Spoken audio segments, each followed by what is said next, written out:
আসসালামু আলাইকুম everyone, welcome to my channel. আজকে আমি আপনাদের জন্য নিয়ে আসছি টমেটো চাশনির মজাদার একটি রেসিপি। এভাবে টমেটো চাশনি করলে মাছ মাংস রেখে সবাই এই টমেটো চাশনি দিয়ে ভাত খাবে আর দ্বিতীয়বার খাওয়ার জন্য বায়না ধরবে। দেখে নিন প্রস্তুত প্রণালী। টমেটো চাশনি করার জন্য এখানে আমি নিয়ে নিচ্ছি এরকম গোল গোল লাল লাল টমেটোগুলো। গোল গোল টমেটোগুলো নিলে এই চাশনিটা একটু টকটক হবে আর এই চাশনিটা খেতে কিন্তু দারুণ লাগে। টমেটো চাশনি করার জন্য যে টমেটোগুলো আমি নিয়েছি, টমেটোগুলো আমি এভাবে একটু টুকরো করে নিচ্ছি। এভাবে আমি সবগুলো টমেটো টুকরো করে নিব। টুকরো করে নিয়ে এখন আমি চুলায় টমেটোগুলো দিয়ে দিচ্ছি। দিয়ে এটা আমি কিছুক্ষণ ঢাকনা দিয়ে ঢেকে রেখে দিব টমেটোটা সিদ্ধ হওয়ার জন্য। আর এই তো দেখুন টমেটোটা অনেকটা সিদ্ধ হয়ে গেছে। আমি ঢাকনাটা খুলে একটু নেড়েচেড়ে নিচ্ছি যাতে টমেটোটা নিচে পুড়ে না যায়। এভাবে কিছুক্ষণ আমি নেড়েচেড়ে নিয়ে এটাতে আমি দিয়ে দিব কাঁচামরিচ, স্বাদ মতো লবণ, দিয়ে দিচ্ছি সামান্য একটু হলুদ গুঁড়ো, দিয়ে দিচ্ছি আদা রসুন বাটা 1 টেবিল চামচ দিয়ে এখন আমি টমেটোটার সাথে ভালোভাবে মিক্স করে নিব। আমি একটু এখানে কাঁচামরিচের পরিমাণটা বেশি দিয়েছি চাশনিটা একটু ঝাল ঝাল তৈরি করার জন্য। আপনারা যদি কম খেতে চান তাহলে মরিচের পরিমাণটা একটু কম দিবেন। এভাবে আমি কিছুক্ষণ নেড়েচেড়ে নিচ্ছি যাতে টমেটোর যে পানিটা আছে ওটা শুকিয়ে যায়। আর এই তো টমেটোটা অনেকটা শুকিয়ে গেছে। এখন আমি টমেটোটাকে নামিয়ে নিব। নামিয়ে নিয়ে চুলায় দিয়ে দিচ্ছি পরিমাণ মতো তেল, দিয়ে দিচ্ছি কিছুটা মটরশুঁটি, দিয়ে দিচ্ছি সামান্য একটু লবণ। আজকে টমেটো চাশনিটা আমি মটরশুঁটি দিয়ে তৈরি করব। এজন্য আমি কিছু মটরশুঁটি আমি এভাবে একটু ভেজে নিচ্ছি তেলে। এভাবে কিছুক্ষণ পর পর মটরশুঁটিটাকে আমি নেড়েচেড়ে নিচ্ছি। অল্প আছে মটরশুঁটিটাকে আমি ভেজে নিচ্ছি। আর এই তো মটরশুঁটিটা ভাজা হয়ে গেছে, এখন আমি নামিয়ে নিব।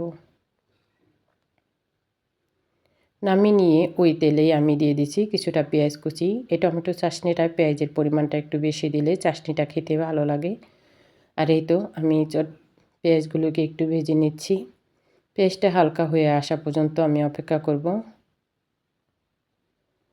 আর এই তো পেঁয়াজটা হালকা হয়ে আসছে, এখন আমি এটাতে দিয়ে দিচ্ছি কিছুটা রসুন কুচি। রসুন কুচিটা দিয়ে আবারও আমি নেড়েচেড়ে নিচ্ছি। এভাবে নেড়েচেড়ে আমি পেঁয়াজটাকে বাদামি কালার করে ভেজে নিব। আর এই তো দেখুন পেঁয়াজটাতে সুন্দর একটা কালার চলে আসছে। এখন আমি দিয়ে দিচ্ছি যে টমেটো চাশনিটা আগে থেকে আমি রেডি করে রেখেছিলাম সেটা দিয়ে দিচ্ছি। দিয়ে আমি তেলের সাথে এটাকেও কিছুক্ষণ ভেজে নিচ্ছি।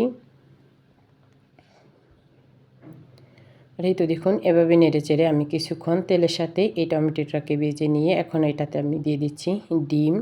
আমি এখানে 2টো ডিম দিয়েছি। ডিমটা দিয়ে এখন আমি ভালোভাবে নেড়েচেড়ে নিব যাতে টমেটোটার সাথে ডিমটা ভালোভাবে মিক্স হয়ে যায়। এভাবে আমি কিছুক্ষণ নেড়েচেড়ে নিব টমেটোটা যাতে ভালোভাবে ডিমের সাথে মিক্স হয়ে যায়। আর টমেটোটা ভাজা ভাজা হয়ে যাওয়া পর্যন্ত আমি অপেক্ষা করব। যতক্ষণ না পর্যন্ত এটা থেকে তেল বেরিয়ে আসে ততক্ষণ পর্যন্ত এই টমেটো চাশনিটাকে নেড়ে নিতে হবে। এ পর্যায়ে আমি এটাতে দিয়ে দিচ্ছি সামান্য একটু এলাচ গুঁড়ো। এলাচ গুঁড়োটা দিয়ে আবারও আমি নেড়েচেড়ে নিচ্ছি। এখন আমি এটাতে দিয়ে দিব ভেজে রাখা মটরশুঁটিগুলো। মটরশুঁটিগুলো দিয়ে আবারও আমি নেড়েচেড়ে নিচ্ছি। এভাবে এই চাশনিটাকে আমি ভাজা ভাজা করে নিব। এই চাশনিটা খেতে এত মজা, গরম ভাতের সাথে আপনারা একবার না খেলে বুঝতেই পারবেন না। আর এই তো দেখুন টমেটো চাশনিটায় একদমই কোনো পানি নেই, একদম ভাজা ভাজা হয়ে গেছে, উপরে তেল চলে আসছে। এ পর্যায়ে আমি দিয়ে দিচ্ছি কিছু ধনেপাতা কুচি।